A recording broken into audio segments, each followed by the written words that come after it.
Olá, meus amigos, estamos aqui novamente para resolver várias questões de controle externo que vai cair na sua prova, um tema importantíssimo do ramo do direito administrativo, que trata do sistema de autotutela, de tutela, de sistemas de controle do poder legislativo no executivo e outras espécies de controles de legalidade do judiciário. Vocês vão ver agora comigo resolvendo várias questões de concursos anteriores sobre controle. Então vejam aí na tela já para a nossa primeira questão. Primeira questão, bota aí na tela. Diz aí, um sistema de controle externo se diferencia de um sistema de controle interno na administração pública, pois, letra A, o primeiro se situa em uma instância fora do âmbito do respectivo poder, é isso? É isso sim. Letra B, correspondem respectivamente à auditoria externa e à interna, nada a ver. Letra C, o primeiro tem função coercitiva e o segundo orientadora, também não. Letra D, o primeiro tem caráter punitivo, o segundo consultivo, nada a ver. E letra E, o funcionamento do primeiro deriva de um processo autorizativo e o segundo é institucional, nada a ver. O gabarito da questão aí é letra A, o primeiro se situa em uma instância fora do âmbito do respectivo poder. Na verdade, há uma divergência doutrinária sobre o que seria de fato o que caracterizaria de fato essa expressão externa. Seria fora daquele poder ou fora daquela instituição. Na verdade, na maioria das questões, ou uma ou outra, o gabarito vai ser considerado correto. Se o sistema de controle é de fora daquela organização, se o mecanismo de controle é totalmente a parte da estrutura organizacional do órgão controlado, então estamos tratando de controle externo. Existe o controle externo que, basicamente, dentro de uma estrutura político-administrativa é desempenhada pelo Poder Legislativo, no âmbito do Poder Executivo, porque o Poder Legislativo tem, inclusive, como uma de suas funções precípuas, típicas, próprias, que é desempenhar uma atividade de fiscalização, onde? Lá no Poder Executivo. Porque quem fiscaliza o Poder Executivo, em princípio, quem julga as contas do presidente da República, quem é o Congresso Nacional. Então, essa figura, essa raiz, essa semente da estrutura do controle externo está prevista lá na Constituição Federal. O gabarito da questão, letra A. Adianta aí para a próxima questão. Vamos para a próxima. Diz aí, próxima questão. O controle administrativo é um controle de legalidade e de mérito, exercido exclusivamente pelo Poder Executivo sobre suas próprias condutas. Bem, de fato, pessoal, o controle administrativo é um controle de legalidade e de mérito. Quando a questão fala de controle de legalidade, é apenas verificando se os atos praticados pela administração pública estão em consonância com a legalidade. Todos vocês já devem ter ouvido falar dos atos administrativos vinculados e discricionários. O vinculado é aquele ato automático que a administração apenas cumpre aquilo que manda na lei e acabou. O discricionário, a administração cumpre também o que está previsto na lei, porém, a lei autoriza, dá um leque, oferece um leque de opções para o administrador público nos elementos objeto e também motivo. O elemento objeto e o elemento motivo podem, a depender da situação prevista na própria lei, a depender da previsão legal, serem discricionários. De uma forma ou de outra, o administrador público tem que caminhar dentro da lei. Se ele está fora da lei, seja no ato administrativo discricionário ou vinculado, então, neste caso, haveria um controle de legalidade no ato administrativo. Vou dar um exemplo. Quando o administrador, um servidor público federal, comete um ato, deixe-me ver o exemplo de um ato, nega fé a documento público. Se um servidor nega fé a documento público, qual é a penalidade que ele deve ser imposta? A penalidade de quê? De advertência. Jean, mas não pode ser a suspensão, não? Não, é advertência.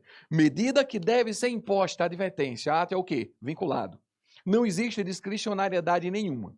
Por outro lado, no caso de suspensão, vamos dar um outro exemplo. O servidor foi reincidente em condutas punidas com advertência. Qual é a penalidade? Suspensão. Essa suspensão, a medida deve ser vinculada, impositiva.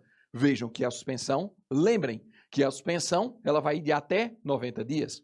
Outra, a suspensão pode, por conveniência da administração, vejam a discricionariedade, por conveniência da administração ser convertida em pena de multa, no valor de 50% do valor do vencimento ou remuneração, mais outra discricionariedade. Então, dentro dessa discricionariedade, tem controle de legalidade também, que o pessoal pensa, não, Somente no ato vinculado tem controle de legalidade? No ato discricionário só tem controle de mérito? Não. Tanto no ato vinculado como também no ato discricionário, há controle de legalidade.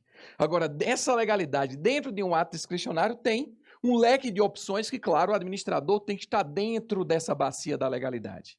Se ele o transborda a legalidade administrativa, mesmo em um ato discricionário, há uma hipótese de incidência de controle de legalidade nesse ato administrativo. E quando se fala de controle de mérito, está relacionado à conveniência administrativa, justamente ao que eu falei agora há pouco sobre ato discricionário. Então, quando o administrador público ele tem uma liberdade para agir de uma forma ou de outra, então o administrador pratica um ato administrativo, logo depois a administração verifica que não foi tão oportuna, tão conveniente a prática daquele ato administrativo, a lei confere a possibilidade, permite a possibilidade de alterá-lo, então estaríamos tratando de um controle de mérito administrativo. Então, como diz a questão, o controle administrativo é um controle de legalidade e de mérito? Bem, é um controle de legalidade e também de mérito, exercido exclusivamente pelo executivo de forma nenhuma. Porque o Poder Judiciário e o Poder Legislativo também desempenham atividades administrativas.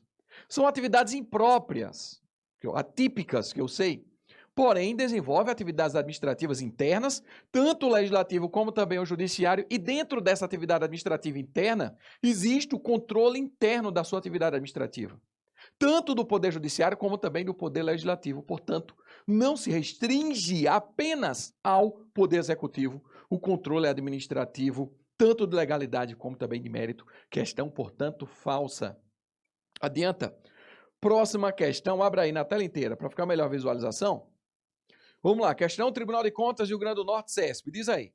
Com referência ao controle externo e ao Poder Legislativo do Estado e dos municípios, julgue o item a seguir. Entre os vários critérios adotados para classificar as modalidades de controle, destaca-se o que se distingue entre interno e externo, dependendo de o órgão que o exerça, integrar ou não, a própria estrutura em que se insere o órgão controlado. Nesse sentido, o controle externo é exercido por um poder sobre o outro, ou pela administração direta sobre a indireta. Afirmação certíssima. Como eu falei agora há pouco para vocês, um controle externo é desempenhado, como tem no conceito aqui, ó, dependendo de um órgão que exerça, integrar ou não a própria estrutura em que se insere o órgão controlado. Quer dizer que, se não estiver dentro da estrutura em que se encontra o órgão controlado, então, neste caso, está presente o controle externo da administração. Ou também, quando a administração direta desempenha uma atividade de tutela no âmbito das entidades da administração indireta. Jean, como assim administração direta e administração indireta? Eu não sei o que é isso, sabe? Sim, administração direta, a administração direta é formada por quem? Pela União, pelos estados, pelos municípios e também pelo Distrito Federal. Essas são as entidades que compõem a estrutura da administração direta. Abre na tela, abre na lousa aí, abre na lousa. A União, os estados, abre aí. União, estados, municípios e também Distrito Federal. Essas 4 entidades, só existem 4, cuidado, territórios não. União, estados, municípios e Distrito Federal integram a estrutura da administração direta constituídas diretamente pela própria Constituição Federal. Administração direta ou também chamada descentralizada. Só que existe também a indireta, a estrutura da administração indireta formada por quem? Pelas autarquias, pelas fundações públicas, claro, aqui não é Fundação Xuxa Meneghel, fundações públicas, pelas sociedades de economia mista e pelas empresas públicas. Todas essas entidades aqui compõem a estrutura da administração indireta. Em princípio, pessoal, essas entidades da administração indireta aqui, elas não estão subordinadas às entidades da administração direta. Já me deu um exemplo de autarquia da administração direta federal, o INSS. O IBAMA, por exemplo, é uma autarquia federal. No âmbito estadual tem também as universidades estaduais são autarquias. Essas entidades, como por exemplo a universidade, ela possui a autonomia é universitária, mas não é porque ela é uma universidade. A autonomia universitária é porque ela é uma autarquia. Se é uma autarquia, essas entidades aqui, tanto a autarquia como a fundação, empresa pública, sociedade, economia mista, pessoal, eles não se subordinam à entidade criadora. Não há, em princípio, hierarquia entre um reitor de uma universidade estadual e o governador do estado. Não há hierarquia entre o reitor da universidade federal com o presidente da República, ou seu correspondente ministro da Educação. Não há hierarquia porque não há subordinação. Por outro lado, existe uma espécie de tutela, uma espécie de controle, uma tutela extraordinária, quando, por exemplo, uma dessas entidades aqui estivesse desviando da finalidade para a qual foi criada. Neste caso, é possível, que se denomina no decreto 200 de 64, chamada supervisão ministerial, uma tutela extraordinária, justamente o controle de tutela. E esse controle de tutela da administração direta sobre a administração indireta vai cair na sua prova. A administração direta sobre a administração indireta é uma espécie de controle externo.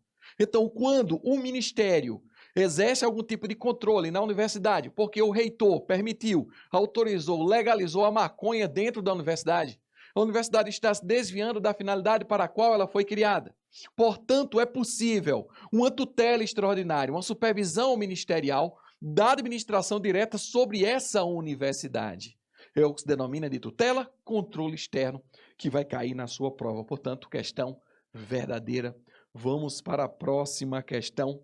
Esse material tem no nosso curso, você recebe o material teórico também com as questões, né? Claro, com as questões da nossa aula no nosso curso. Então, bota aí na tela. Diz aí, caso não seja empregado o mínimo de recursos destinados à saúde e educação no Distrito Federal, poderá ocorrer o controle judicial de ofício com vista a garantir, mediante medida cautelar, a ocorrência dos atos administrativos necessários para o direcionamento dessa parcela do orçamento. Bem, pessoal, é possível que se uma universidade, por exemplo, se uma universidade não aplica o mínimo exigido, 25%, 18%, a depender da unidade da entidade da federação, se federal, estadual ou municipal. Se não for aplicado o mínimo que é imposto pela Constituição Federal, é possível que o judiciário intervenha? Só que ele precisa ser provocado. O judiciário ele não pode agir de ofício. É proibido, o judiciário ele é inerte. Existe um princípio da inércia do judiciário. Ele não pode, em princípio, tomar, às vezes, como parte processual. Ele não pode fazer isso. Mesmo sendo matéria de questão de ordem pública, não pode o Poder Judiciário agir de ofício. É por isso que essa questão é considerada falsa. Como diz aí, ó, o controle judicial de ofício. Não existe controle judicial de ofício. Já em quais são as espécies de controle judicial? É o seguinte, ó, isso vocês viram em direito constitucional, habeas corpus, habeas data, mandado de segurança coletivo, mandado de injunção, ação popular, são mecanismos de controle desempenhados pelo judiciário, só que não de ofício. Ele sempre será provocado para dar uma resposta àquele direito que está demandado por uma pretensão judicial. Portanto, a questão é considerada falsa. Vamos à próxima questão sobre controle. Me tira da frente da tela, deixa só a questão aí.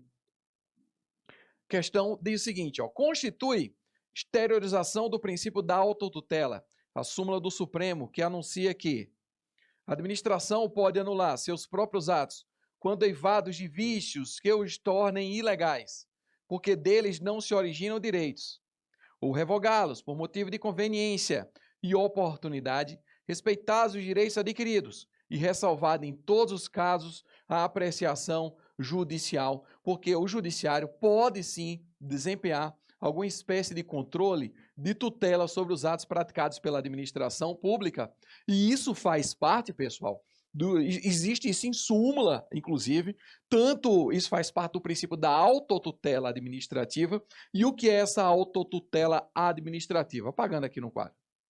Essa autotutela administrativa faz referência à prerrogativa que possui a administração pública. A administração possui a prerrogativa para quê?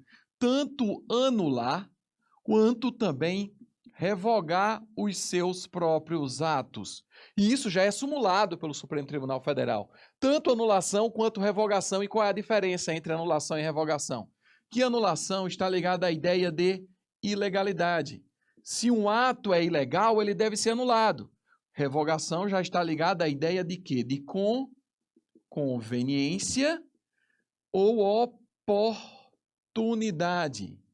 Conveniência ou oportunidade. Então, se um ato é ilegal, em princípio ele deve ser anulado. Se um ato não é conveniente, ele será o quê? Revogado. Essa anulação, ela nem sempre existirá, porque essa anulação, se tiver relacionado a atos sanáveis, será possível o que se chama de convalidação. Convalidação é o salvamento de um ato administrativo. Já quando ele é insanáveis, quanto aos atos insanáveis, então a anulação será considerada obrigatória. Quando houver algum vício de saneamento, só será possível o saneamento relacionado a dois elementos. Quais são o elemento? O elemento... motivo nada. O elemento forma e o elemento competência.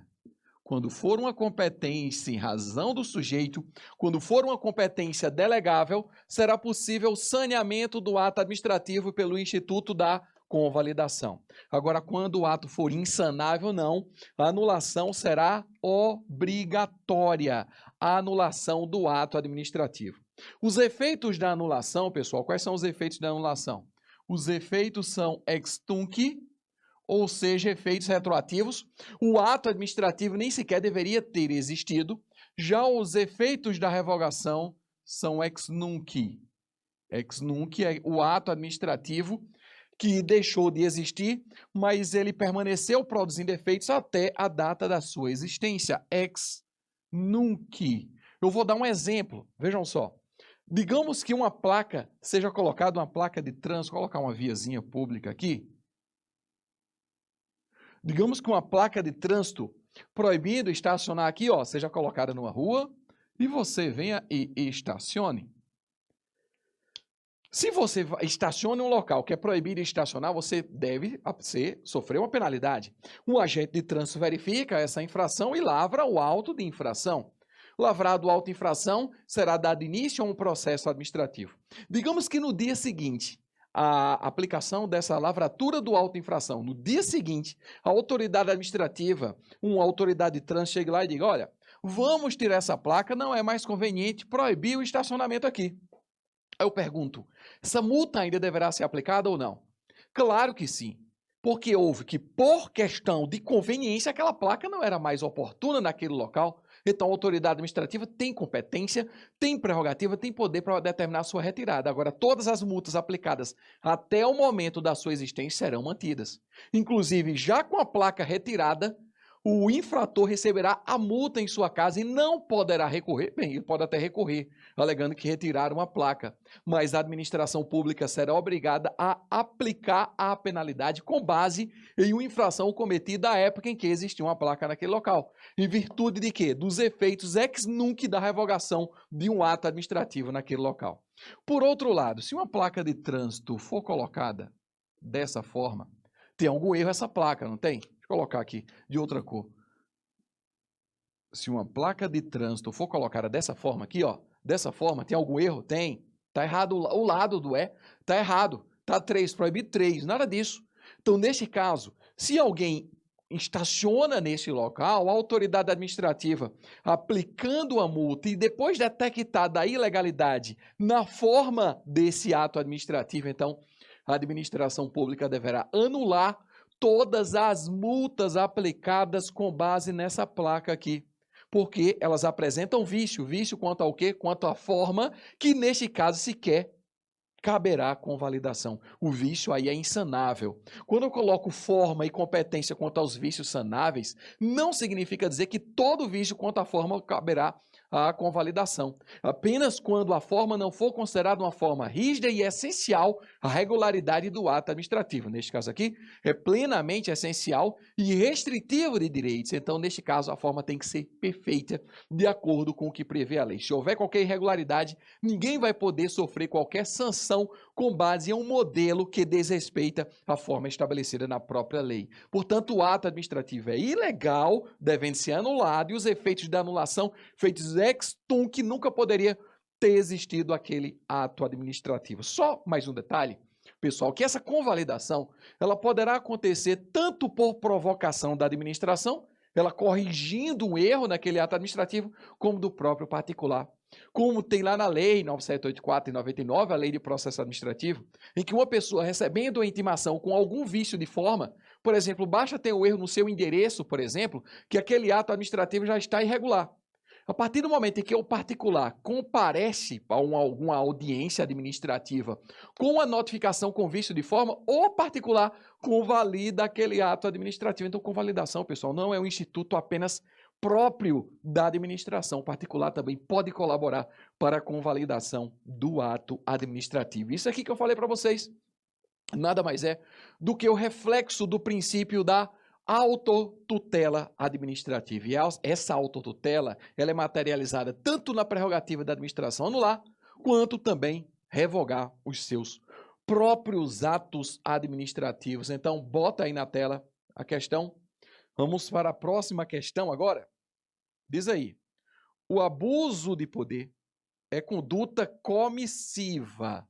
O abuso de poder é conduta comissiva que afronta, dentre outros, o princípio da legalidade e o da moralidade, e se sujeita, portanto, ao controle judicial que se sobrepõe ao controle administrativo.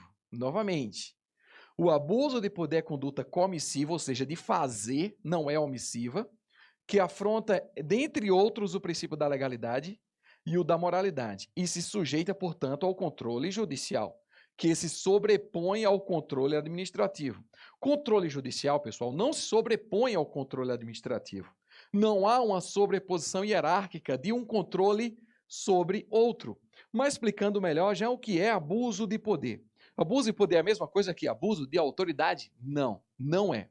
Quando eu falo de abuso de poder, eu estou falando apenas no plano administrativo. Abuso de poder. Esse abuso de poder funciona assim, ó. Ele é gênero do que tem como espécies o excesso de poder e também o desvio de poder, ou também chamado de desvio de finalidade. Desvio de poder ou desvio de finalidade. Ambas são espécies de um gênero chamado de abuso de poder, que não tem nada a ver com abuso de autoridade. Porque a conduta de abuso de autoridade, pessoal, aqui é uma conduta criminosa. Existe uma lei específica que tipifica algumas condutas de agentes públicos que são caracterizadas como crime. Agora, abuso de poder fica apenas no plano administrativo. Nem todo abuso de poder vai caracterizar um abuso de autoridade, mas todo abuso de autoridade vai caracterizar, com certeza, abuso de poder. Vamos ficar apenas no plano administrativo, sem levar em consideração o que é crime e o que não é crime. Vamos apenas verificar o que o agente público faz para desrespeitar tanto a legalidade como a impessoalidade e a própria moralidade. Como assim? O excesso de poder, que é uma das espécies do abuso de poder, ocorre quando o agente público desrespeita a lei. Quando o agente público desrespeita a lei, ele comete excesso de poder. Como desrespeita a lei? Quando, Jean? Quando ele faz, não. Ou quando ele faz, ou quando ele não faz. Não é apenas por uma conduta comissiva, por um fazer, que ele vai cometer o abuso de poder por excesso de fazer, por uma omissão também. O agente público tem uma espécie de poder-dever. Ele não tem uma mera faculdade, ele tem a obrigação de agir. Se um agente de trânsito presencia uma infração de trânsito sendo cometida, ele tem a obrigação de lavrar um auto de infração. Quando ele não faz, ele comete excesso de poder. Porque o excesso de poder não é apenas quando ele faz mais, é quando ele faz menos também. Como, por exemplo, existe uma multa do Código de Defesa do Consumidor que vai de 200 UFI, aproximadamente R$ 200, até R$ 3 milhões, aproximadamente. Se ele aplica uma multa acima de 3 milhões, ele cometeu excesso de poder. Se ele aplica uma multa inferior a R$ 200, ele comete excesso de poder. Porque o administrador ele tem que caminhar dentro da trilha da lei. Se ele faz mais excesso, se ele faz menos excesso também. Portanto, a omissão, quando ele deveria fazer, caracteriza excesso de poder. E isso é uma espécie de quê? De abuso de poder. Já o desvio de poder acontece quando ele não viola a lei especificamente, mas quando ele viola a impessoalidade. Às vezes o agente público age dentro da lei para satisfazer interesse pessoal, por exemplo. Se dentro de um procedimento licitatório ele prepara um edital direcionando para aquela pessoa, então neste caso ele está agindo dentro da legalidade, só que está agindo dentro da legalidade para satisfazer interesse pessoal de outra pessoa. Ele vai cometer o que se chama de desvio de poder ou também desvio de finalidade. Isso pode caracterizar por um não fazer? Pode também. Então, ao contrário do que diz a questão, que é apenas a conduta comissiva, é errado, porque pode ser conduta omissiva também. Tanto por um fazer ou um não fazer, pode estar caracterizado o excesso de poder, desvio de poder, e ambas são espécies de um gênero que fala a questão, que é esse tal de abuso de poder, que não se encaixa perfeitamente com as situações de abuso de autoridade. Porque há situações de abuso de poder, muitas situações, centenas de situações de abuso de poder que não vão estar caracterizadas, não vai estar caracterizado o abuso de autoridade, porque o abuso de autoridade é uma lei específica, uma lei extravagante que trata sobre determinadas condutas praticadas por agentes públicos. Portanto, abre aí na tela da questão, abre aí na tela, a questão é considerada o quê? Falsa. Até porque no final diz que se sobrepõe ao controle administrativo. Não se sobrepõe. Há um complemento. Não, o controle administrativo e o controle judicial, eles não são concorrentes. Um complementa o outro. Portanto, gabarito da questão, ela é errada. E na próxima aula, a gente continua com mais questões aqui de controle externo para você se preparar para a sua aula. Um abraço a todos. Tchau, tchau.